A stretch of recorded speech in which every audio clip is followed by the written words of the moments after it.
And now we're going to be parting out birds, doing boneless, skinless breasts, wing sections, drumsticks, thighs, bone-in drumsticks and bone-in thighs, um, carcass for soup or stock. We usually do probably a little more than half of our birds we part out. We find that because we sell them, we find that it sells a lot better being in pieces. But just from a usability standpoint too, they freeze better. They're a little easier to store, cut up, and we find that we can just grab a pack of chicken breasts or thighs and thaw it out and have it for dinner the same night. So it just works a little better. Whereas a whole bird frozen, it's more of a big meal to roast a whole bird, and a lot of people don't have time for that. So we find that parting them out is a good solution, and there's a good market for it.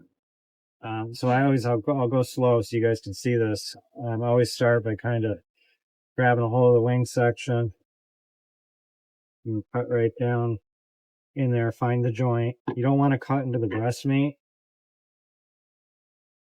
So if you find that joint, the joint will pop, and then you can just set that off to the side for now. Again, you kind of use the weight of the bird. This batch of birds actually ended up being really on the big side, which is good, especially for cutting up. Scoop that one out. And when you're cutting the drumsticks, you can leave the drumstick and the thigh attached and just do leg quarters if they're for your own use. But we find that the thighs sell better than the drumsticks generally, and there's people don't want to buy them if they're still attached. I mean, they do, but I'll go over that cut a little more detail on this next side. So again, weight of the bird, cut through the skin, just the skin, cut it down towards the back, and you want to get this little bit of thigh meat that's up in next to the backbone. It's called the oyster. And if you keep your knife on the bone, you can kind of roll it around, scoop that out, pop the joint, and then you've got to kind of cut back towards the tail again through the skin. And just get that meat off that's right next to the tail. We'll set those aside. We'll cut those down. We'll cut all this down a little more in a minute. And, work your fingers under the skin. I usually leave the skin somewhat intact so I can wrap it back up over the carcass. So if you just separate it from the meat, you got to be sure to get the membrane that's on there. The membrane between the skin and the meat. Kind of roll this all out of the way. There. Now, an easy way of cutting the breasts off, you just start around that fat line right there. You just kind of cut down, a little cut towards the ribs. You can kind of work your fingers out in there and find your tender. And if you need to, you have to cut a little longer, but you'll find the tender and you can just separate that out from the tender.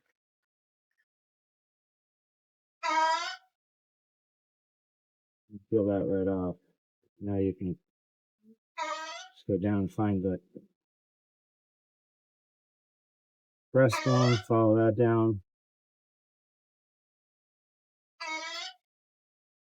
And it's really just as simple as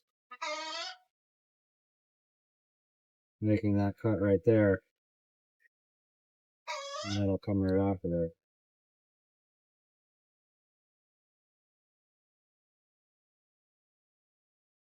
Just like that. And the same thing on the other side. Again, towards where the wing was, there's a fat line. Cut that. You don't want to cut into the meat. You want to cut down to the bone. And just get it started, and then you can finish this with your fingers. I'm just going to tear that breast meat loose from the tender.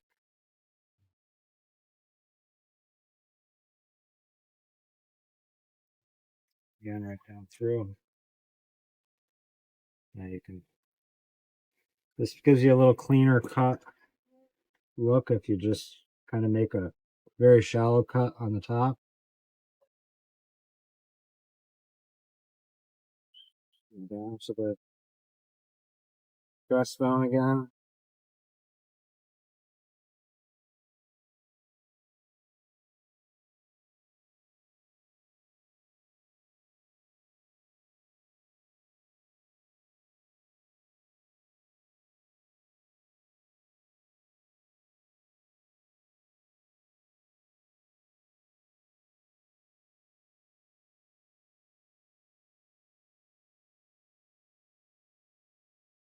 The goal being to get as much meat off of the bone as you possibly can. Here's the other whole breast.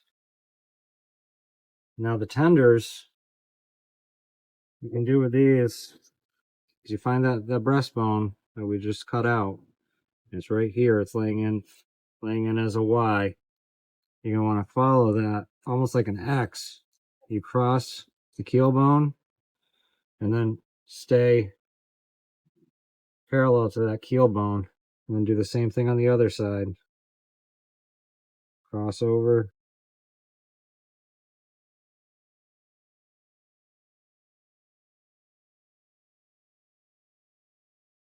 Down through there. These will actually just peel out now. You just want to kind of go with the grain, so you're not ripping it. You slide your finger down through. If anything's still connected, you can just fillet it off with your knife carefully. And there you have it. Nice boneless tender. Do the same thing on this side.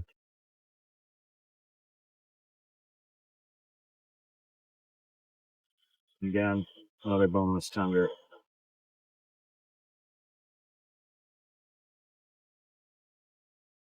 Usually with these, I just kind of pull the skin back up over it. Carcass makes really good stock. Set that aside for a minute. We'll add the wingtips to the carcass. Just cut those off.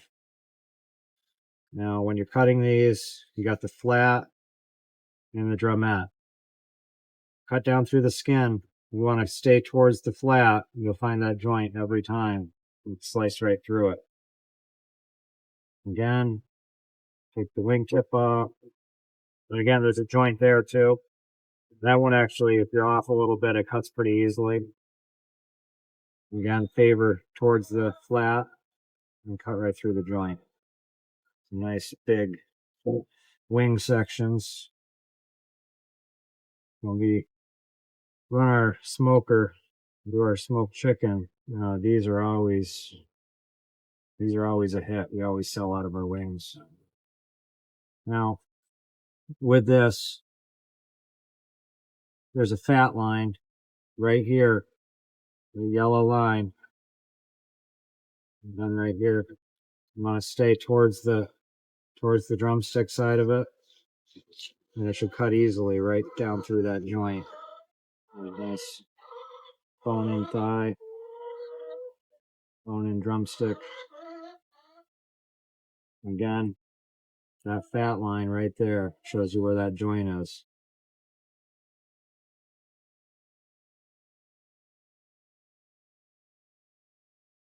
Two drumsticks. That is a big thigh. Two big thighs, four wing sections, two really large chicken breasts, and two really nice tenders.